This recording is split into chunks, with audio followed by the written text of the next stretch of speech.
Olá, tudo bem? Olha, eu, Claudete Pessoa, estou falando com você que vai enfrentar o concurso para o TRT do Pará e Amapá. 8ª região, exatamente, TRT da 8ª região, e lá no seu edital está o regimento interno. Esse é o nosso módulo online do regimento interno, um módulo intensivo, teórico, que visa analisar as regras, os institutos, regimentais apresentados nesta regra, nesta norma regimental. Importante demais você, concurseiro, observar as seguintes orientações. Eu, Claudete Pessoa, professora concurseira aí de longa data, especialista em legislação orgânica, em regimento interno, em regimes estatutários, te oriento como eu sempre faço. Olha só, legislação orgânica, regimento interno, é legislação que se altera com muita frequência. Então, muito cuidado, faça o estudo com a legislação devidamente atualizada. Usar questões de provas anteriores, cuidado, pode ser uma grande furada. Usar questões de outros TRTs neste assunto, outra grande furada. Não faça isso. Por quê? Porque cada tribunal goza de autonomia administrativa.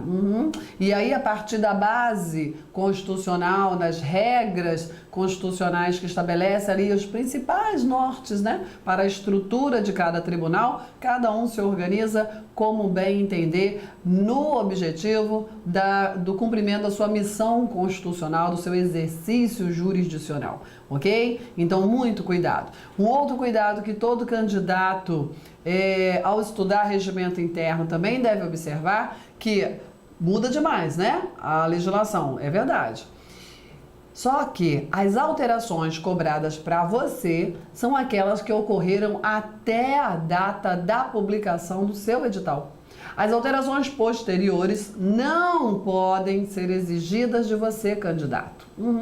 E aí, não adianta agora, depois de já passar da publicação do edital, ir lá pegar o regimento interno. Não, por quê? Porque pode ter acontecido alteração posterior ao seu edital que não vai ser cobrada de você. Outro cuidado. Se agora, Claudete, eu não peguei esse regimento interno assim que saiu o edital. Calma, eu tenho a solução, Lá no meu site, claudetepessoa.com.br, você encontra o edital atualizado até a data da publicação do seu edital. É o seu regimento interno. É este regimento interno que você tem que estudar, analisar com cautela, com cuidado e estar preparado para as questões da prova, gabaritar. Tudo bem? Então, esse é o nosso objetivo. Um módulo teórico, pautado numa legislação atualizada até a data do seu edital. Vá lá, pegue o seu regimento interno se você ainda não pegou, ok? Devidamente adequado ao seu objetivo, ok? Concurso público, carreira auxiliar para o TRT da 8ª região. Como eu sempre faço, é claro que é preciso você perceber e entender o panorama nacional da estrutura orgânica do Poder Judiciário. Temos aí a estrutura orgânica do Poder Judiciário Nacional estabelecida a partir do artigo 92 da Constituição Federal. Nós temos aí o órgão máximo, o guardião constitucional, aquele que exerce a instância extraordinária com sua própria composição e estrutura, o Supremo Tribunal Federal. A Emenda Constitucional 45 de 2004 criou o Conselho Nacional de Justiça, mas o interessante, apesar de integrar a estrutura do Poder Judiciário Nacional, não exerce função típica, exerce função apenas administrativa, não exerce jurisdição. É um órgão de controle administrativo, controle financeiro, exercício correicional, principalmente sobre o cumprimento dos deveres dos magistrados.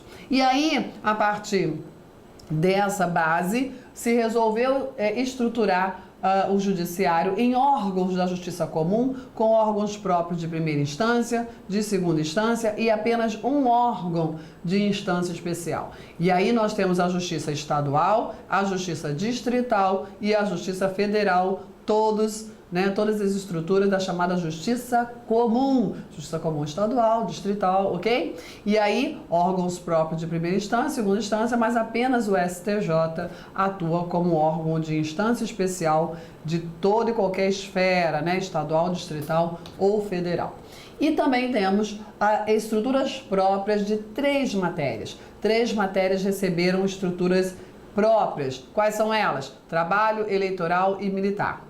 E aí, o interessante é que o Tribunal Militar está lá prevista, né, sua criação, mas ele só é instalado em tempos de guerra. Mas temos órgãos próprios de primeira instância, de segunda instância e instância especial.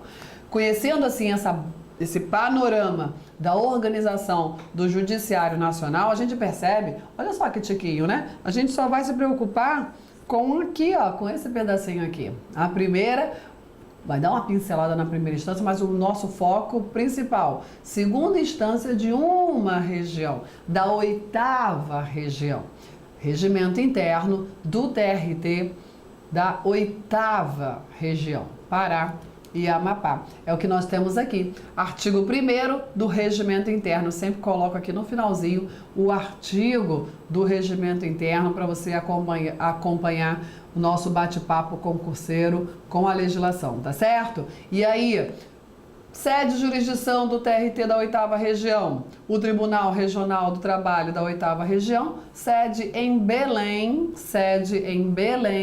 e jurisdição em 2 estados, o estado do Pará e o estado do Amapá. E aí, a Constituição estabelece a base, artigo 115, base o quê? Base de organização, de composição dos tribunais regionais do trabalho.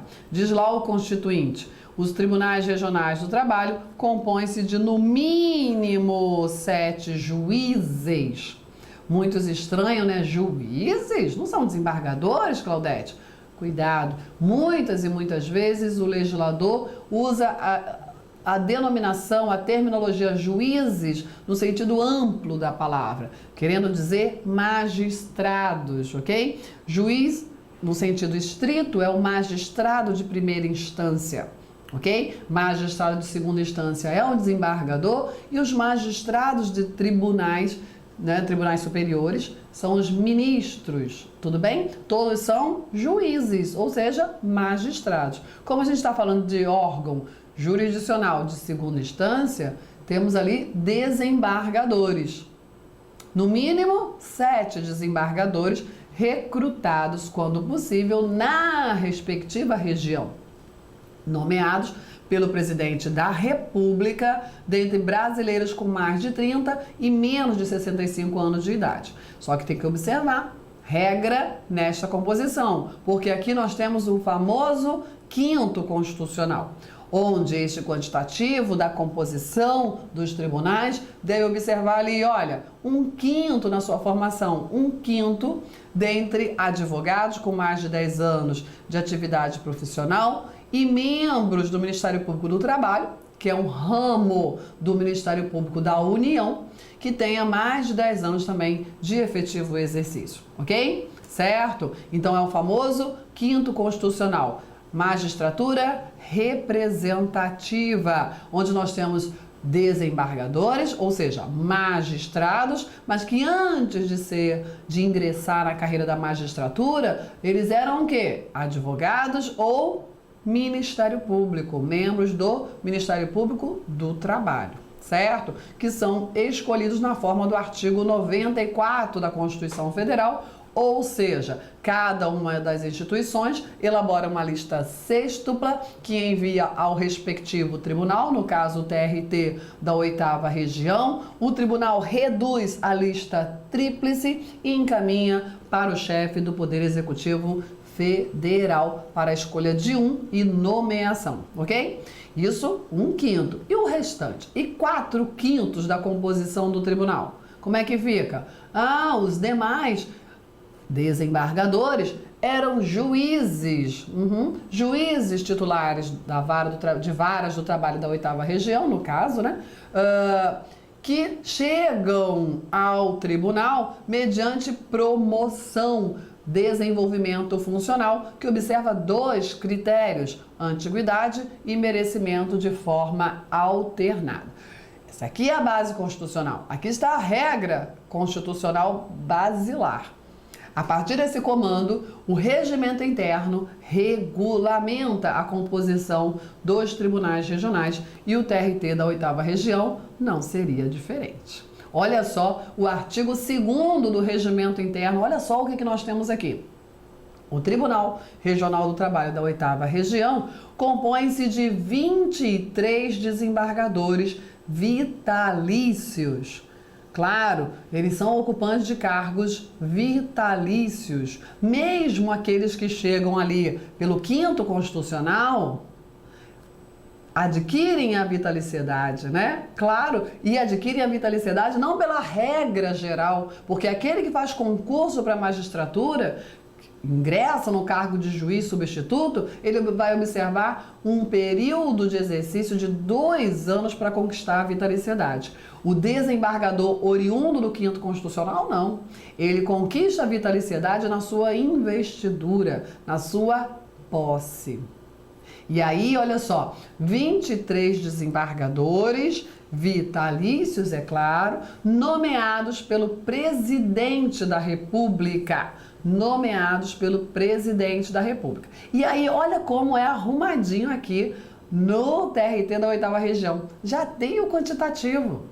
Perfeito. 18 são escolhidos por promoção dentre titulares de vara do trabalho, obedecido o critério alternado da antiguidade do merecimento, ok? Então, assim, se faz a lista de vagas para os desembargadores, certo? Antiguidade, ó, tem 4 vagas aqui, tem 5 vagas aqui para preencher cargos de desembargadores oriundo da magistratura de carreira. Ah, é? Então vai ter que ser desenvolvimento funcional, promoção. Como é que faz? Lista, né? As vagas, tem 1 vaga, 2 vagas, 3 vagas, 4 vagas, 5 vagas. Exemplo, ok? Exemplo.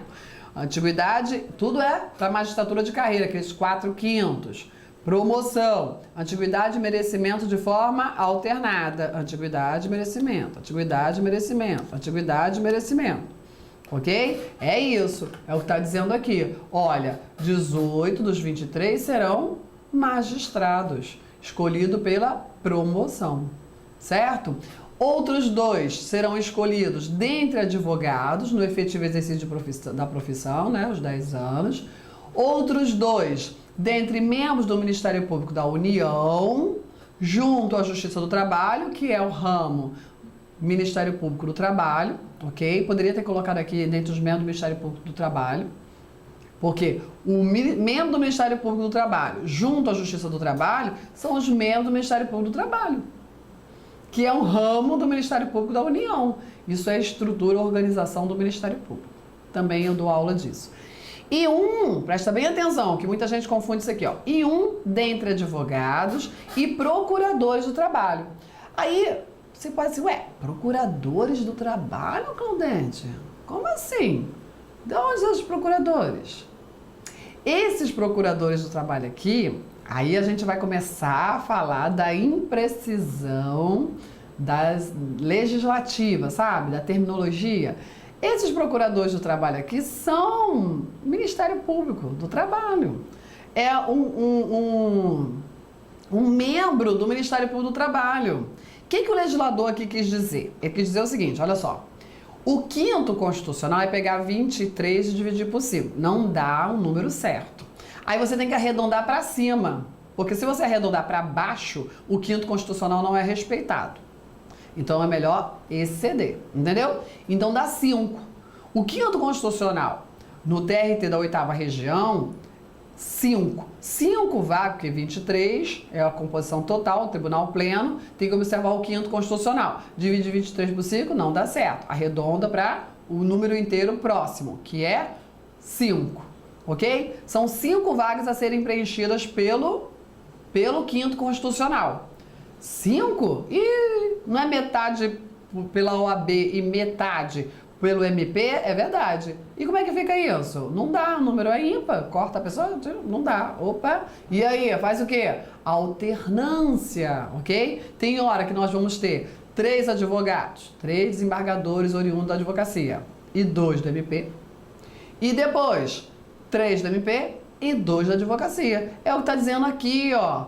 Já tem 2 vagas garantidas de desembargadores oriundos da advocacia, 2 vagas garantidas de desembargadores oriundos do MP do Trabalho, e a outra vaga vai ficar de desembargador do TRT da 8ª Região, vai ficar nessa alternância, ok? Vai ser preenchido uma hora por desembargador oriundo da advocacia e outra hora por desembargador oriundo do Ministério Público, que antes ele era o quê? Procurador do Trabalho.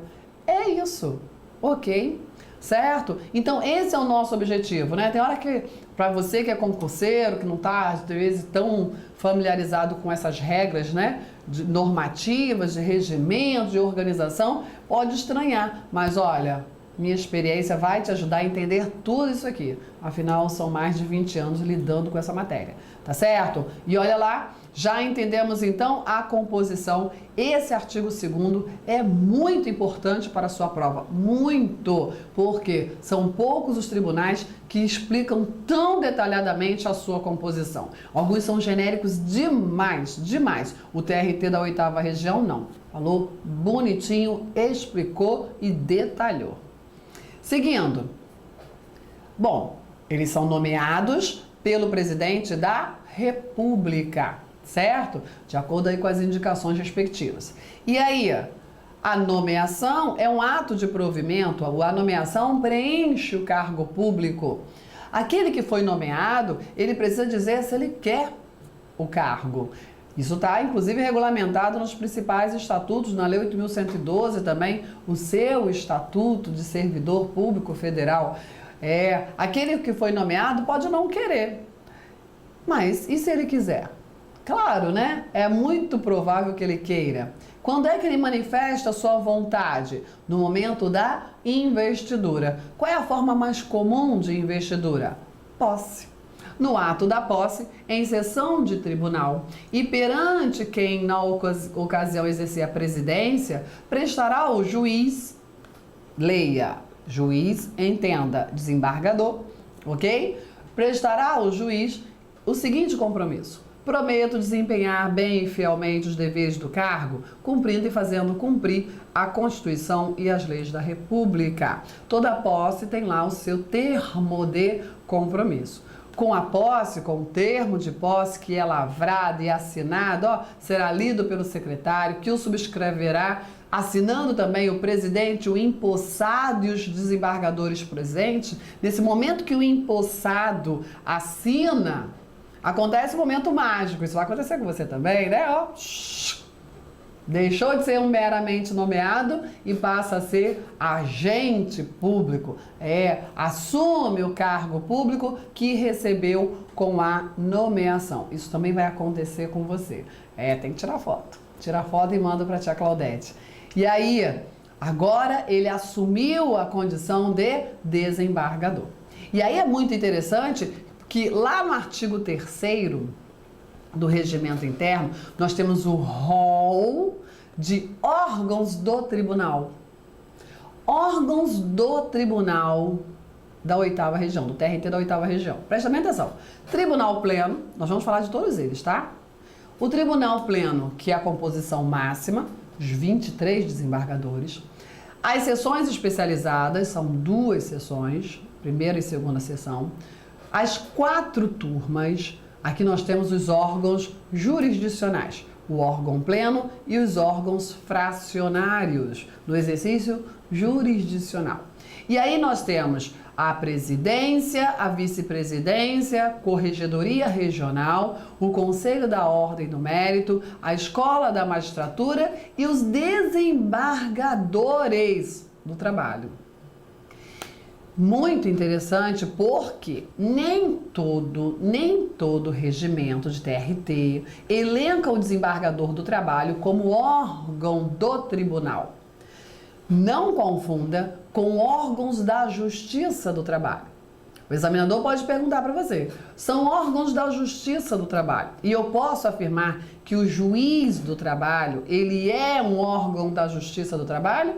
Sim, com certeza. Porque o juiz, não há dúvida, ele é órgão de primeira instância. Juiz estadual, juiz federal, juiz do trabalho são exatamente órgãos públicos, órgãos de primeira instância. Agora, os desembargadores nem sempre são qualificados pela legislação como órgãos de tribunal. Eles são membros de tribunal, todos, não há dúvida. Agora, quanto à sua qualificação como órgão de tribunal, nem todo tribunal faz isso no seu regimento. O TRT da 8ª Região fez. Então, atente para isso. Eu, se eu fosse examinadora, ia cobrar exatamente isso. Tudo bem? Certo? E aí, outro detalhe também muito importante é que o Tribunal Pleno, ele tem dupla função. Ele é órgão jurisdicional, mas também é órgão administrativo. Ele tem lá o rol de competências jurisdicionais, competências típicas, mas também exerce a competência atípica, a competência administrativa.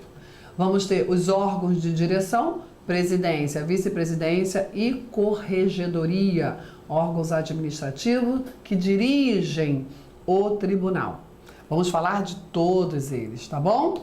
E aí, todo regimento traz o tratamento que deve ser observado. Ao tribunal, além da própria denominação tribunal, cabe o tratamento de egrégio. É correto chamar o egrégio tribunal, ok? Os desembargadores têm o tratamento de excelência, obrigados nas sessões ao uso das vestes talares, aquele roupão preto, né? Isso, de acordo com o modelo aprovado pelo tribunal. Os juízes titulares e os juízes do trabalho substituto também, igualmente, recebem o tratamento de excelência. Então, é assim que se deve dirigir ao juiz, tá? Excelência, com licença, por favor, posso falar? É desse jeito. Ficando obrigados ao uso da toga, também aquela, né, roupão preto, nas audiências, conforme modelo. Aqui, nesse artigo 4º do Regimento Interno, a gente já percebe a carreira da magistratura do trabalho da 8ª Região, que é comum, né? Normalmente é assim que acontece em todas. Nós temos os juízes do trabalho substituto, é o cargo inicial, se chega aqui através de concurso público de provas e títulos, inicia um período aquisitivo do vitaliciamento, que é uma proteção constitucional ao vínculo funcional. Durante os 2 anos de efetivo exercício, ele pode perder o cargo por decisão administrativa ou judicial. Depois de conquistada a vitaliciedade, decorrido, né, o cômputo aí aquisitivo, 2 anos de efetivo exercício, só perderá o cargo por sentença judicial transitada em julgado. Depois nós temos o cargo de juiz titular de vara do trabalho. O juiz substituto, ele é promovido ao cargo de juiz titular de vara do trabalho. A titularidade fixa a lotação desse juiz, que é ali o comandante, né? Aquele que comanda a vara do trabalho, que conduz a vara do trabalho. E o próximo passo da carreira é assumir o cargo de desembargador. Só que os cargos de desembargadores do trabalho observam a regra que a gente acabou de falar do 5º Constitucional. Ou seja, esses juízes aqui, eles vão ocupar 4/5 dos cargos de desembargadores, porque 1/5 é destinado à classe dos advogados e ao Ministério Público do Trabalho, onde eles saem da carreira da advocacia, saem da carreira do Ministério Público e ingressa na carreira da magistratura do trabalho, já na qualidade de magistrado de 2ª instância. O interessante também é que a aquisição, né? A aquisição da vitaliciedade, que é na investidura. Tudo bem? Certo? Bom, não poderão ter assento na mesma turma ou sessão especializada, isso está caindo bastante em prova, cônjuges e parentes consanguíneos ou afins, em linha reta, bem como na linha colateral até o 3º grau. Perceba que aqui no artigo 5º nós temos uma regra de composição para turma e sessão. Órgãos fracionários. Não falou do pleno, que está no parágrafo único. Nas sessões do Tribunal Pleno, o primeiro dos membros mutuamente impedidos que votar excluirá a participação do outro no julgamento. Então, aqui os parentes podem ter assento no pleno, fazer parte, integrar o pleno. Parentes? Pode.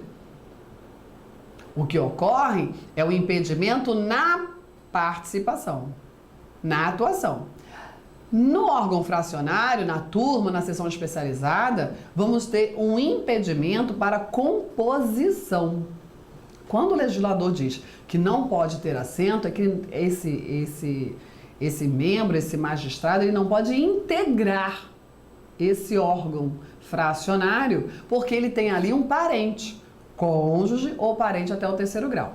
Tá caindo demais em prova. Sabe quais os parentes que estão mais caindo em prova? Cunhado e primo. Cunhado e primo são parentes? Sim, são parentes. E aí, eu vou falar aqui para você, vou te exemplificar.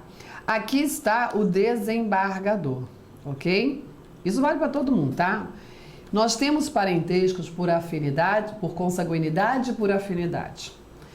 Em linha reta e em linha colateral. Ascendente e descendente, ok? Quem é o parente do desembargador pela consanguinidade em linha reta, ascendente, 1º grau?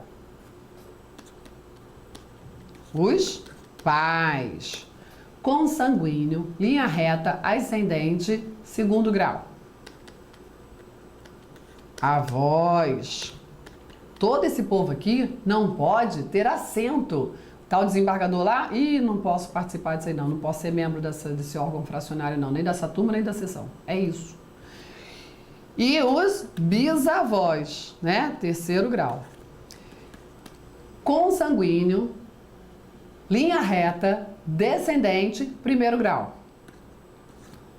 Filhos, 2º grau, netos, 3º grau, bisnetos, ok? 2º grau, 3º grau. Colateral. Da barriga da mãe saiu quem? Também. O irmão. Irmão é parente em 2º grau. Da barriga da irmã, o sobrinho. Parente em 3º grau. 2º, 3º. Da barriga da avó, você vai lá no ponto comum. 2º, 3º, tá bom? Não pode... Tem que continuar na linha. Da barriga da avó, saiu o tio, os tios, né? 1º, 2º, 3º. Ó. 1º, 2º, 3º. E da barriga da tia, saiu o primo. Primo tá caindo demais em prova. 4º grau. Primo pode ter assento no mesmo órgão fracionário? Pode. Pode, porque primo é parente em 4º grau. Agora o cunhado, também tá caindo muito em prova. Cônjuge é parente? Não, cônjuge é cônjuge, não pode dar muito confiança. Tá bom, cônjuge, né?